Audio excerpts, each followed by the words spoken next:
పుస్తక నేస్తం ఛానల్కు స్వాగతం ఫ్రెండ్స్. ఈరోజు మనం చూడబోతున్నటువంటి ఒక పుస్తకం ఏంటంటే ది యాక్షన్ ప్రిన్సిపల్స్.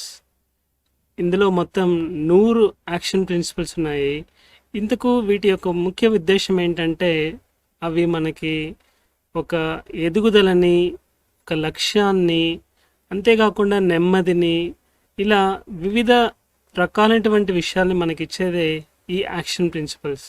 వీటిని కనుక మనం అలవర్చుకోగలిగితే ఎంత పెద్ద విషయానైనా సరే చాలా సునాయాసంగా ముగించవచ్చు అంటున్నాడు మన బిల్ ఫిట్స్ ప్యాట్రిక్.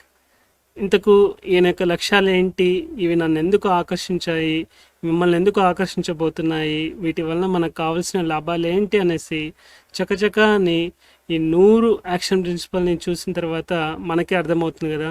రండి వెళదాం. కొన్ని లక్ష్యాలని కొన్ని వీడియోస్ ద్వారా మీకు పరిచయం చేయగోరుతున్నాను. మొదటి యాక్షన్ ప్రిన్సిపల్ లక్ష్యాలను ఏర్పరచుకోవడం. ఒక లక్ష్యం అనేది ఒక ఆకారంగా పోల్చబడింది. ఒక రాయికి ఆకారం ఉంటేనే అది దైవమా లేక ఒక శిలనా అనేదాన్ని మనం నిరూపించవచ్చు. అలాగే మనకు లక్ష్యం అనేది ఒక ఆకారాన్ని కలిగిస్తుంది. ఎప్పుడైతే మనకు ఒక లక్ష్యం అనేది లేదో అది ఎటువంటి ప్రారంభానికి దారితీయదు. ఉదాహరణకు, నేను ఎవరెస్ట్ శిఖరాన్ని ఎక్కాలనుకుంటే అది నా లక్ష్యం. ఆ లక్ష్యం కోసం నేను పనిచేస్తాను. ఎప్పుడైతే నాలో ఆ లక్ష్యం లేదో దాదాపుగా నేను నిద్రపోతున్నట్టే, ఒక సోమరిపోతున్నాయి కదా. అలాగే మనకు కావాల్సినటువంటి దేనైనా సరే ఒక లక్ష్యంతో ఆరంభిస్తే మనకు దానివైపు ఒక గమనం అనేది కలుగుతుంది. కాబట్టి మనం లక్ష్యాలని కలిగి ఉండడం వల్ల చాలా సంతోషంగా ఉంటాము. ఎప్పుడైతే మనం ఏదో ఒక పనిలో నిమగ్నమై ఉంటామో అది ఎప్పటికీ మనకు మంచిది.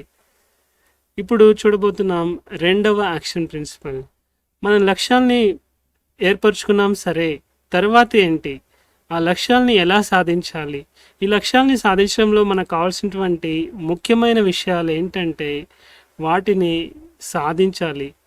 వీటిని సాధించడానికి ఒకే పట్టణ నేను వాటిని సాధిస్తానడం మనకి అసాధ్యం. కాబట్టి వాటిని మనం విభజించాలి. ఇంతకు వాటిని ఎలా విభజించాలి అనే దాని గురించి ఒక చిన్న సలహాను మన రైటర్ ఇస్తున్నారు. ఆయన ఏం చెప్తున్నారంటే, ఎప్పుడైనా సరే మనకేం కావాలి అనేదాన్ని ఒక కాగితం మీద రాసుకున్న తర్వాత వాటిల్లో మనం వేటిని ముఖ్యంగా సాధించాలి అనుకుంటున్నామో వాటి వైపుగా మనం మన యొక్క నిబద్ధత, అంతేకాకుండా మన యొక్క పూర్తి పని, పూర్తి ఆసక్తి వాటిలో ఎప్పుడైతే ఉంచుతామో వాటిని మనం సునాయాసంగా గెలవచ్చు అంటున్నాడు మన బిల్ ఫిట్స్.